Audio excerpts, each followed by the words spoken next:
사무엘상 23장 15절에서 18절까지 말씀입니다. 15절에서 18절까지 말씀을 같이 보도록 하겠습니다. 우리 같이 다 읽을까요? 한 절씩 읽겠습니다. 제가 먼저 15절 읽습니다. 다윗이 사울이 자기의 생명을 빼앗으려고 나온 것을 보았으므로 그가 십광야 숲풀에 있었더라. 사울의 아들 요나단이 일어나 숲풀에 들어가서 다윗에게 이르러 그에게 하나님을 힘있게 의지하게 하였는데, 곧 요나단이 그에게 이르기를 두려워하지 말라. 내 아버지 사울의 손이 내게 미치지 못할 것이요 너는 이스라엘 왕이 되고 나는 내 다음에 될 것을 내 아버지 사울도 안다 하니라. 두 사람이 여호와 앞에서 언약하고 다윗은 숲풀에 머물고 요나단은 자기 집으로 돌아가니라. 아멘. 우리 새해 인사 한번 해봅시다. 새해는 건강하십시오. 옆에 분들에게 한번 또 새해는 행복하십시오. 예, 감사합니다. 예. 한 해 동안 참 많이 수고하셨습니다. 힘들었던 시간들을 숨가쁘게 달려왔었습니다. 제가 송구 여신제회 때에 무엇을 설교할까 많은 생각을 했습니다.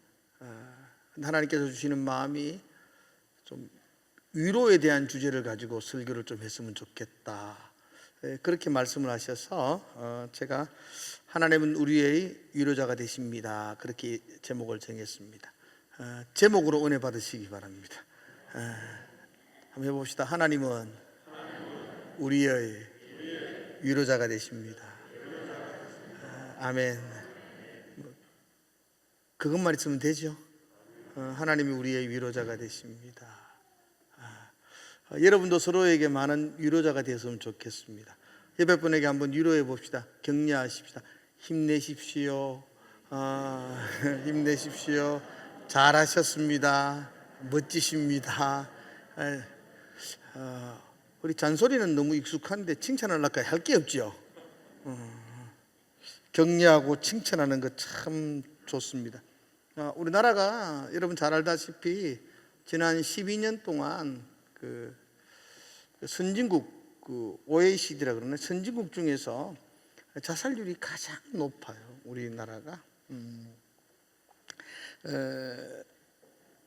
통계적으로 보니까 통계마다 여러 개가 있던데 제가 어떤 통계를 보니까 매일 한 44분 정도가 스스로 생명을 끊는데요. 그러니까 자살률이 세계 최고다 이렇게 말합니다. 한번 생각해 보세요. 스스로 자기 목숨을 끊을 때 얼마나 두려웠겠어요. 스스로 자기 목숨을 끊을 때 얼마나 무서웠겠어요. 그 사람들이 얼마나 마음이 아팠고 낙심되었으면 그런 극단적인 선택을 했겠습니까? 얼마나 힘들고 어디 가서 하소연할 데가 없었으면 그런 선택을 했겠습니까? 누구 한 사람이라도 옆에서 위로자가 되었다면, 누구 한 사람이라도 옆에서 좀 격려해 줄 수만 있었다면, 그러면 그런 결과는 가져오지 않았을 것입니다. 사실 우리 모두가 한 2년 동안 코로나로 인해서 굉장히 힘든 시간들을 겪었고요. 그 와중에 건강 때문에 지금도 힘들어하는 분들이 있고, 그 와중에 엎친 데 덮친 격으로 더 많은 어려움들 가운데에 굉장히 힘들어하는 분도 참 많습니다. 이때 우리에게 필요한 게 뭘까? 그래서 위로가 아닐까? 근데 정말 보면 하나님은 우리의 정말 위로자가 되시거든요. 하나님은 우리의 위로자가 되시니까 그 위로자이신 그 하나님을 한번 돌아보고 묵상한다면 이 한 해를 마무리하고 새해를 시작한 우리들에게 힘이 될 거라는 생각을 가집니다. 오늘 읽었던 본문이 다윗에게 있어서 가장 어려웠던 때의 이야기입니다. 다윗이 많은 위기가 있었지만 사실 지금 오늘 이 본문이 기록했던 이 시기가 다윗의 인생 가운데 가장 어둡고 춥고 힘들고 암담했던 시간을 기록하고 있습니다. 15절에 보면 다윗의 행편을 잘 설명하고 있는데요. 다윗이 사울이 자기의 생명을 뺏으라고 하기 때문에 다 도망 나와가지고 10광야 숲풀 속에 몸을 숨기고 있는 장면을 15절에 이렇게 기록해 놓고 있습니다. 왕이 다윗을 죽이려고 합니다. 피할 데가 없습니다. 보통 사람 같으면 어디 한번 싸워볼 만도 하는데 다윗의 힘으로는 사울을 대항할 만한 군사적인 힘도 사실은 없습니다. 도망도 가고 싶지만 한나라의 모든 것들을 통치하고 있는 왕의 손아귀를 벗어난다는 건 그건 만만한 일이 아닙니다. 왜 왕이 자기를 왜 죽이려고 하는지도 다윗은 모릅니다. 뭐 뚜렷한 잘못을 했다 그러면 억울하지는 않지만 다윗이 한 건 충성을 다한 것뿐입니다. 최선을 다했습니다. 죄가 하나 있다면 너무 열심히 해가지고 백성들의 종경을 받았다는 거죠. 사울의 질투를 유발하게 했다. 한나라의 왕이 부하 장수를 질투합니다. 그래서 그 질투의 화신이 되어서 다윗을 죽이려고 합니다. 지금은 위기 던지는 창을 피해서 몸을 숨겼지만 계속해서 사울 왕을 피할 수 있다는 장담할 수 없습니다. 자, 지금 눈앞에 펼쳐져 있는 그림은 다윗에게서 굉장히 위기입니다. 사울이 칼을 빼들고 충일된 눈을 하고 막 다윗을 죽이려고 따라오는 장면입니다. 다윗은 도망할 곳이 없어서 숯불 사이에 몸을 숨기고 있는 그런 한 편의 그림이 오늘 본문에 이렇게 보여집니다. 그런데 오늘 본문의 그림은 그 한편 위기를 맞이하고 있는 다윗의 그림만 나와 있는 게 아닙니다. 조금만 더 영적 눈으로 조금만 더 깊이 바라보면 또 다른 그림 한 편이 이렇게 펼쳐져 있습니다. 두 번째 보이는 그림이 바로 위로하시는 하나님의 그림입니다. 14절 말씀 한번 볼까요, 여러분? 14절 같이 한번 읽어볼까요? 시작.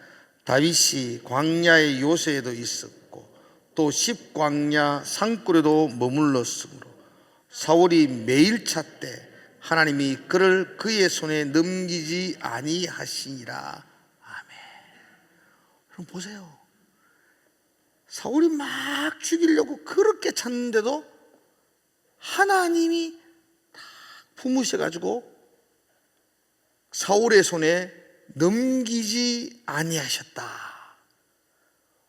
보호하신 하나님의 그림이 보입니다. 사울이 칼을 빼들고 있는 그림, 그 뒤에 다윗이 숨어 있는 것 같지만 그 등 뒤로 하나님이 독수리가 날개 아래 그 자녀를 품는 것처럼 이 다윗을 이렇게 품으셔서 사울의 손에 넘기지 아니하신지라 이렇게 표현합니다. 그리고 16절을 한번 볼까요? 16절 같이 한번 보겠습니다. 16절 시작. 사울의 아들 요나단이 일어나 숲풀에 들어가서 다윗에게 이르러 그에게 하나님을 힘있게 의지하게 하였는데, 다윗을 품어주었던 그 하나님께서 구체적으로 요나단을 다윗에게 보내주셔서 요나단의 입을 통해서 하나님 아버지의 마음을 듣게 하십니다. 요나단이 뭐라고 말합니까? 여기 보니까 이렇게 말하죠. 하나님을 힘있게 의지하게 했다. 요나단이 무슨 말을 했는지는 잘 모르겠는데 다윗이 위기 가운데 있는 그 다윗에게 하나님을 힘있게 의지하도록 했다, 그렇게 말합니다.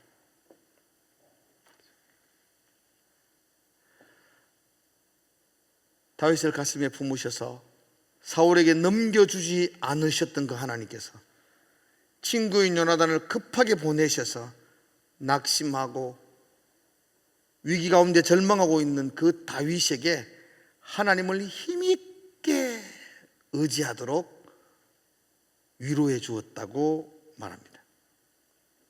여러분, 하나님이 보이지 않으면요, 지금의 내 앞에 펼쳐진 상황은 두려움이고 위기고 낙담할 일입니다. 그런데 하나님이 보이면 위로가 됩니다. 하나님이 보이지 않으면 두려운 상황이지만 하나님을 보면 위로와 감사의 상황이 됩니다.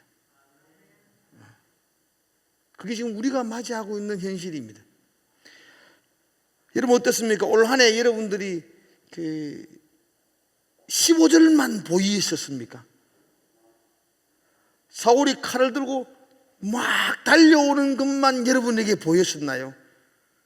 여러분 옆에서 품에 안으셨던 그 14절의 하나님, 그리고 끊임없이 말씀으로 나를 위로해 주셨던 그 16절의 하나님, 그 하나님이 보이면 지금 이 상황이 감사가 됩니다. 그 14절의 하나님, 그 16절의 하나님이 보이지 않으면 지금의 이 상황은 절망과 낙담이 되지만 품으시는 하나님, 위로하신 하나님이 느껴지신다면 지금의 이 상황이 우리에게 도리어 감사의 상황이 될 것입니다. 여러분, 하나님 우리 떠나지 않습니다. 지난 성탄절의 주제도 임마누엘, 하나님이 우리와 함께 하신다. 이건 엄청난 일입니다. 이거는 말씀을 드렸죠. 이 하나님이 나와 함께 한다는 사실, 한 번 왔다가 가는 게 아니고 영원히 함께 한다는 사실은 처녀가 안 낳는 것보다고 신비로운 이야기입니다. 동정녀가 아이를 놓는 일이 놀라운 일인 것처럼 하나님이 우리 가운데 임마누엘 하신다는 것은 그와 비길 수밖에 없는 놀라운 일이라고 말씀을 드렸습니다. 그 약속은 성취되어져서 지금도 하나님은 우리와 함께 하셔서 우리의 위로자가 되시는 줄로 믿습니다. 혼자 있는 그들 때가 많잖아요. 우리는 내 혼자 그 빈들 들판에 버려진 듯한 느낌을 받을 때가 얼마나 많았습니까? 근데 그때 혼자가 아니었어요. 하나님이 옆에서 나를 이렇게 안아주셨다고요. 하나님이 그곳에서 우리와 함께해 주셨다고 성경은 말합니다. 늘 성경은 우리에게 그렇게 약속해 줍니다. 하나님은 너를 지키시는 자, 네 우편에 그늘이 되시나니 낮에 해가 너를 상치 못하고 밤의 달이 너를 해치 못하리라. 할렐루야. 여러분, 우리에게는 15절의 위기만 있는 것이 아니라 14절에서의 나와 함께 하시는 임마누엘의 하나님, 그리고 요나단을 보내셔서 나를 위로하시는 그 하나님의 세밀한 은혜가 우리와 늘 함께하는 줄로 믿습니다. 그 하나님이 우리에게 위로자가 되시는 겁니다. 오늘 한 해를 마무리하는 예배를 드리면서 하나님 때문에 여러분들이 위로를 받으시기를 축복합니다. 다른 것으로는 위로 받으려고 그렇게 생각 안 했으면 좋겠어요. 아이고 목사님 주식이 좀 오르면 막 위로가 될 낀데 그거를 위로받지 마십시오. 그거 올라보 다음에 또 내릴 끼고 아무런 쓰잘데기 없는 것들이라고요. 여러분들 내가 보니까 그죠? 아무도 옛날에 책에서 봤는데 어떤 분이 그런 이야기 했더라고요. 미국의 가장 부유했던 사람 중에 하나가 록펠러라 그러더라고요. 맨해튼 도시를 그냥 다 자기 빌딩이잖아요. 그 록펠러가 가장 부유했다는데 록펠러가 죽고 난 다음에 회계 담당 변호사에게 한 사람 기자가 물었대요. 록펠러의 재산을 다 관리했던 사람들이 이렇게 물었답니다. 그렇게 많은 재산 록펠러가 얼마나 남겨놓고 갔습니까? 그렇게 물었대요. 여러분 이렇게 묻는 록펠러가 얼마를 남기고 갔습니까? 이렇게 물었더니만은 회계를 담당했던 그 회계사가 기가 막힌 대답을 했어요. 뭐라고 했냐 그러니까 이렇게 말해요. 다 남겨두고 갔습니다. 우와, 생각 기가 막히죠. 그러니까 이제 이 기자가 물을 때는 남긴 유산, 재산이 얼마 정도 되느냐, 워낙 셀 수 없는 돈이었으니까 얼마 정도 이렇게 물었더니만은 회계사가 하는 말이 죽을 때 얼마 남겼냐 이 말로 회계사가 대답하는 거죠. 다 남겨놨습니다. 하나도 못 가갔습니다. 여러분도 다 남겨놓을 줄로 믿습니다. 다 남겨놓고 하나도 못 가갈 것 때문에 울고 웃고 행복했다가 낙심했다가 좀 그러지 맙시다. 우리에게는 하나님이 계시잖아요. 하나님. 나의 삶의 위로가 되시는 그 하나님, 위로자 되시는 그 하나님, 나는 그 하나님이 여러분에게 위로자가 되시기를 축복합니다. 그리고 정말 그 하나님이 임마누엘 하셔서 우리의 위로자가 되시겠다고 그렇게 약속해 주셨습니다. 오늘 제가 두 가지만 말씀을 드리려고 합니다. 하나님이 우리의 위로자라는 그 큰 제목을 여러분의 가슴에 새겨놓고 두 가지를 기억했으면 좋겠습니다. 첫 번째 우리가 기억할 것은 여러분도 위로받는 인생이 되십시오. 꼭 드리고 싶습니다. 여러분 위로를 받으십시오. 위로받는 인생이 되면 참 좋겠습니다. 나를 힘들게 하고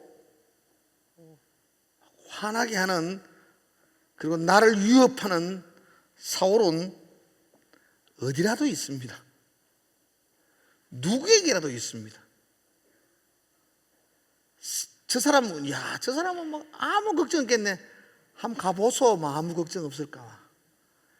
사울은 누구에게나 어디에게나 어디서나 사울은 있다는 사실을 기억하셔야 됩니다. 사울을 보면 덜 속상하고 힘들고 낙심이 됩니다. 그 사울이 직장 가면 그 하나 또 있고, 집에 오면 또 있고, 교회 오이 또 있네요. 교회도 있죠. 사울이 교회도 있다고요. 그 사울만 보면은 우리는 너무너무 상처를 받고 힘들 때가 많습니다. 그러나 여러분, 위로하신 하나님도 보시기를 바랍니다. 그래서 위로를 받는 인생이 되라는 겁니다. 사울만 보지 말고 요나단도 보라니까요. 요나단도. 사울만 보고 낙담하지 말고 하나님이 보내주신 요나단, 그 하나님이 나와 함께 하시는 그 위로자 되시는 그분으로 말미암아 위로받는 인생이 되시기를 바랍니다.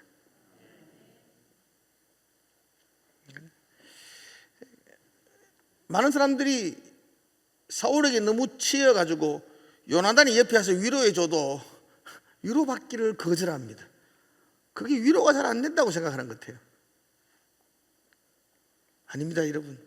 여러분 주변을 한번 이렇게 한번 살펴보십시오. 여러분들을 위로하기 위한 수많은 요나단들이 여러분 옆에서 힘을 주고 격려해 주었어요. 근데 우리는 그 요나단을 보지 못하고 자꾸 사울에게만 집중해서 상처만 자꾸 받아요. 제발 상처받지 마십시오.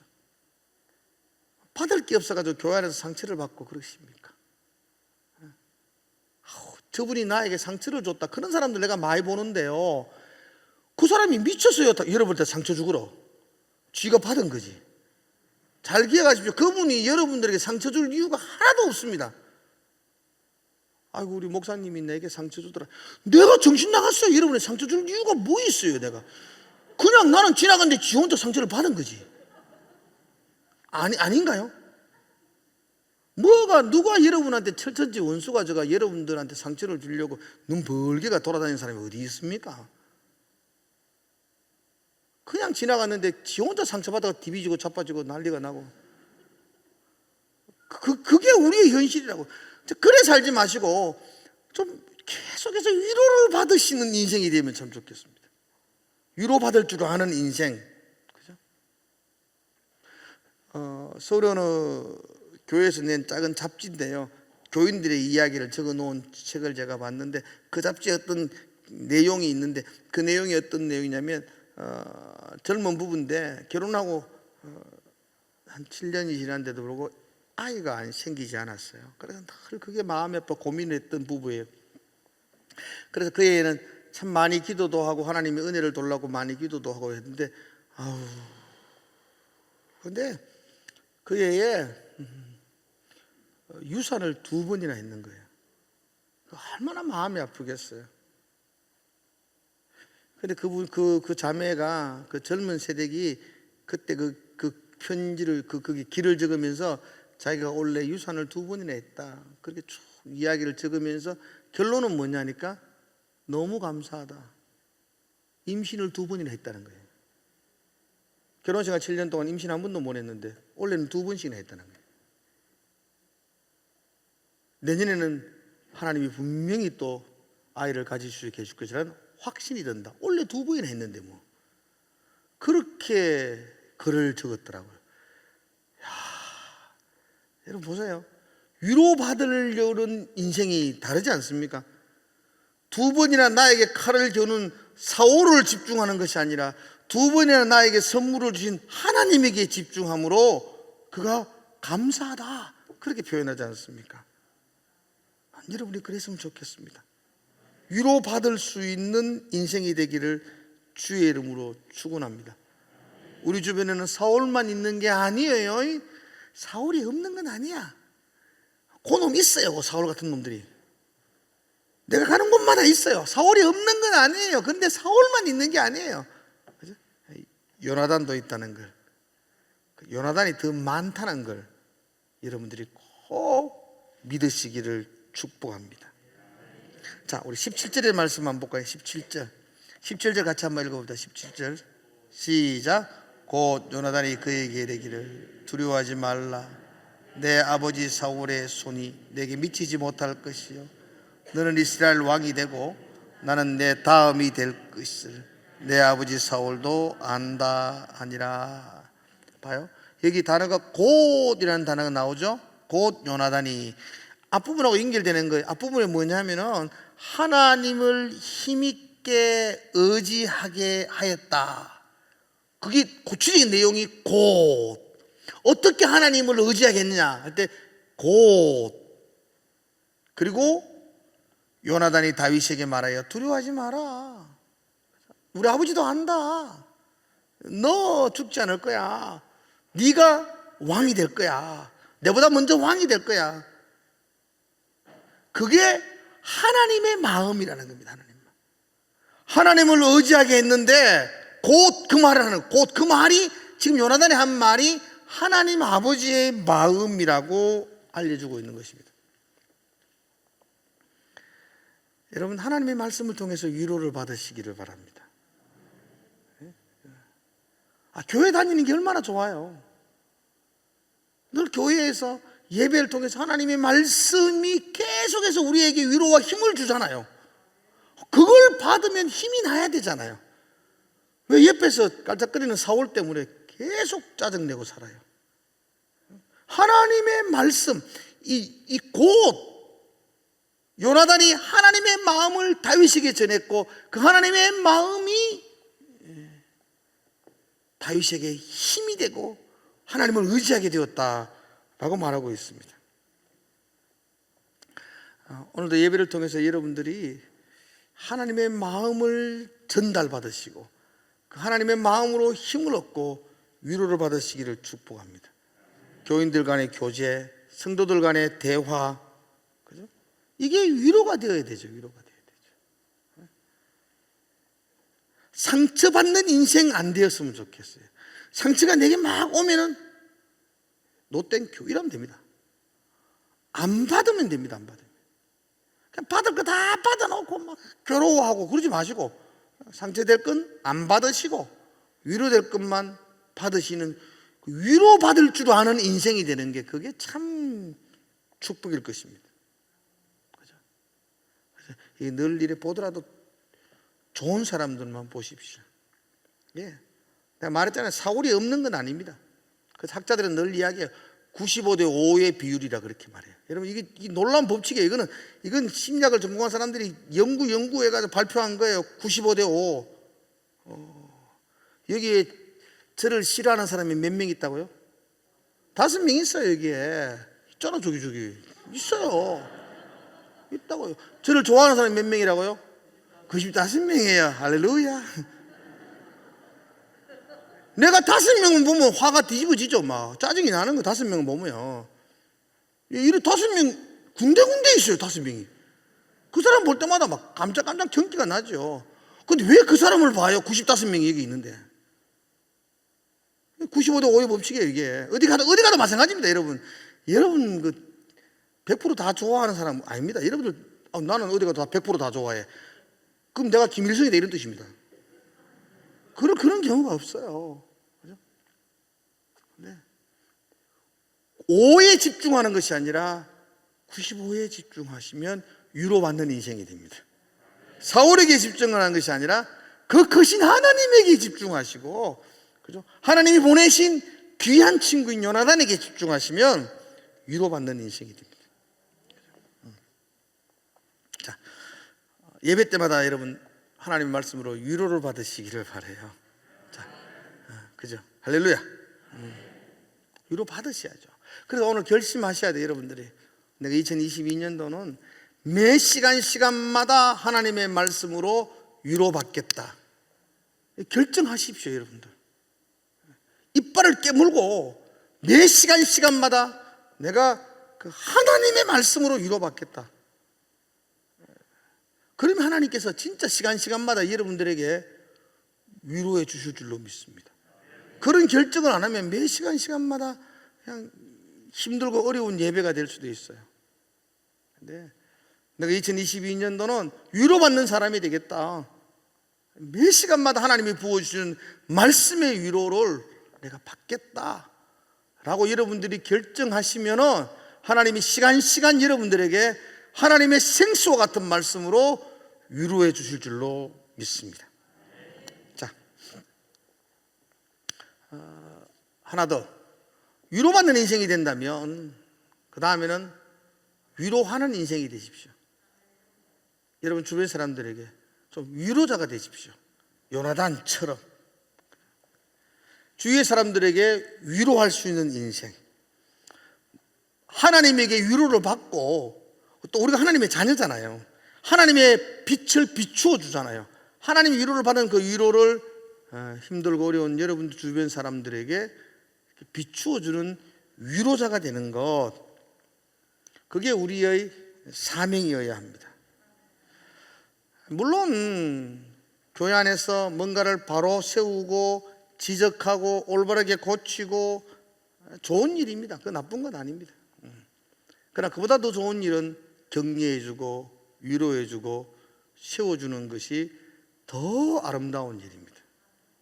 여러분, 저와 여러분들은 어디서 무엇을 하든지 하나님의 쓰임 받는 곳에 종사하게 되어져 있습니다. 여러분 앉아있는 여러분 중에 하나님께 쓰임 받지 않는 사람은 아무도 없습니다. 다 하나님께 쓰임 받는 줄로 믿습니다. 근데 좋게 쓰임 받는 분이 있고 안 좋게 쓰임 받는 분도 있잖아요. 굳이 한평생 살면서 하나님께 쓰임 받는데 좀 유익하게 아름답게 쓰임 받는 게 좋지 않나요? 못되게 쓰임 받아도 쓰임 받기는 받는 건데 또 그렇게 받아가지고 무슨 덕이 있겠어요? 제가 전도사로 첫 사역을 할 때에 제 교육준사 때죠. 그 목사님이 이런 말 했었는데요. 그게 지금까지도 한 번도 안 잊어져요. 그 말씀이. 목사님이 저한테 그런 말씀을 해 주셨어요. 몸에 상처가 나서 이렇게 고름이 생길 때가 있잖아요. 옛날에는 그런 게 많았어요. 요즘 뭐 약 먹으니까 다 낫지만 옛날에는 그런 거 아니니까 여기 이런데 종기가 나가지고 고름이 이렇게 생겨요. 그러면은 이 탱자가시나무, 가시나무 이런 있잖아요. 가시 있는 거 그거 따가지고 고름을 이렇게 탁 따면은 고름을 쭉 짜잖아요, 그죠? 목사님이 그런 말 하셨어요. 가시가 굉장히 요긴하게 쓰임을 받는다. 그래도 고름턱 닦는 가시 소중하게 보관하는 사람 아무도 없다. 다 버린다. 하나님께 쓰임 받을 때 그 가시처럼 쓰임 받지 말고 좀 소중한 일에 쓰임 받도록 기도해라. 저보고 그렇게 말씀하셨어요. 교회 안에도 가시처럼 쓰임 받는 분이 참 많아요. 잘하는 일이죠. 뭐 아주 귀하게 고름 따는 일도 귀한 일이니까.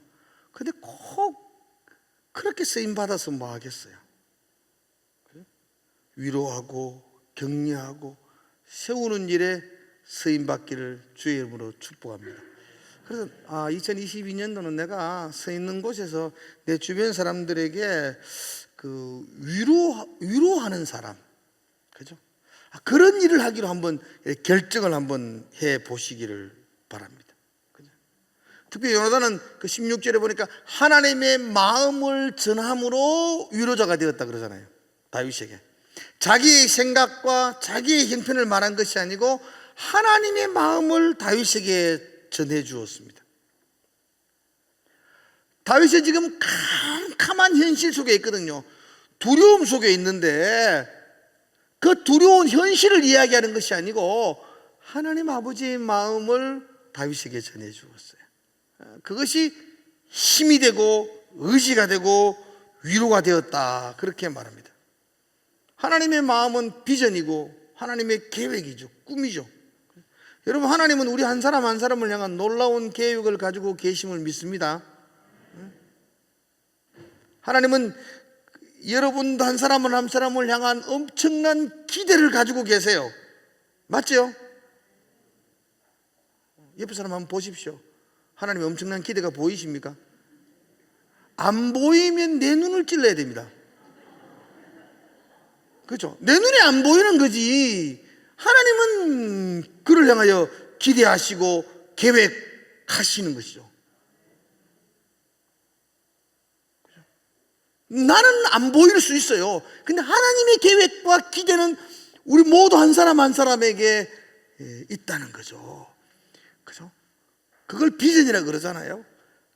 그걸 발견하고 그걸 전하여 주면 위로가 되고 힘을 얻는 겁니다. 그죠? 내 눈에 보이는 형편, 내 눈에 보이는 상황을 전하면은 낙담이 되고 좌절이 되지요. 근데 요나단은 다윗에게 하나님의 마음을 전해 주었어요. 하나님께서 너를 왕으로 세울 거야. 걱정하지 마. 우리 아버지도 알고 있어. 걱정하지 마. 하나님의 계획이고 하나님의 마음이야. 그걸 전해주니까 하나님을 힘있게 되었다. 힘있게 되었다. 그렇게 말씀하고 있습니다. 사랑하는 성도 여러분들, 2022년도는 위로받는 인생이 되십시오. 상처받는 인생 안 되었으면 좋겠어요. 제발 저한테 와서 교회에서 상처받았습니다, 제발 좀 그러지 마시소. 나한테 그하면 나도 등달아서 막 합니다. 아이고 맞다, 그 놈이 나쁜 놈이다. 이까지만 돌았으면은 네가 더 나쁜 놈이다. 네가 더 나쁜. 뭔 그래 그 놈한테 상처를 받노? 뭐 그래 상처를 받아요 그 놈한테? 원래 그런 놈인데 안 받으면 되지. 그죠? 한 동네에 두 명이 있었다잖아요. 한 사람은 바보 멍청이고 한 사람은 똑똑한데 이 바보가 자꾸 5 곱하기 5가 20이라고 우기는 거라. 그래 이 사람이 너무 답답해. 아니다, 5 곱하기 5는 25다. 5개 못하가 막 까무러가지고 바보가 죽신 하다가 또 5 곱하기 5는 20이라고 계속 우기는 거야. 그러니까 이 사람이 데리고 원님한테 갔다는 거예요. 사또한테 가가지고 이 자꾸 우깁니다. 막 좀 사또가 좀 뭐라 하시죠. 그러니까 사또가 뭐 했는지 아세요? 그 똑똑한 사람 보고 네가 멍청한 놈이 되지 않습니까? 할 일 없어 바보하고 싸우나. 5 곱하기 5도 모르는 놈하고 싸우는 그 놈이 더 바보지 뭐. 상처받지 마시라고요. 우기더라도 그냥 위로만 받으시기를 바래요. 위로만 받으시기를. 그렇죠? 특별히 예배를 통해서 이제 한 1월달과 6월달 2달 동안은 가정 예배를 드릴 때 그 가정 예배를 통해서 여러분들이 이렇게 서로 위로해 주십시오. 자녀들을 위로해 주시고 자녀들을 격려해 주시고 위로를 받을 수 있는 일이죠. 그리고 또한 여러분들이 이웃들에게 위로자가 되십시오. 누군가에게 힘이 되는, 누군가에게 소망을 주는 그런 인생 내가 살겠습니다. 여러분, 우리가 위로받고 위로해주는 그런 사람들이 모여있다면 이 교회가 너무 아름답고 건강한 교회가 되지 않을까요? 어떤 분이 책에서 그런 말을 했더라고요. 오늘의 날씨는 내가 바꿀 수는 없지만 인생의 날씨는 바꾸며 살아야지, 이렇게 말하더라고요. 예, 내일 날씨 내가 바꿀 수 없죠. 우리가 내일 뭐 어떻게 날씨를 바꿔요. 그러나 내 인생의 날씨는 내가 바꿀 수 있잖아요. 우중충하고 구름 끼고 꿀이 쩌쩌한 인생의 날씨는 내가 바꿀 수 있어. 바꾸며 살아야지. 그래서 오늘 날씨는 내가 어찌할 수 없어도 내 인생의 내일의 날씨는 내가 바꾸며 살겠다. 참 멋진 결단 아닙니까? 그거 바꾼다는 게 어떻게 바꾼다는 겁니까, 여러분들? 위로받을 줄 알고요. 늘 위로를 받을 줄 알고, 그리고 그 받은 위로도 또 남을 위로할 줄도 알고. 그래서 힘들다 그러지만 이렇게 위로하고 위로받는 사람들이 모여있는 공동체는 힘이 나고, 그러고 나면 그곳에서는 소망이 있고. 2022년도는 그런 아름다운 교회 세워나가시는 우리 모두가 되기를 주의 이름으로 축복을 드립니다.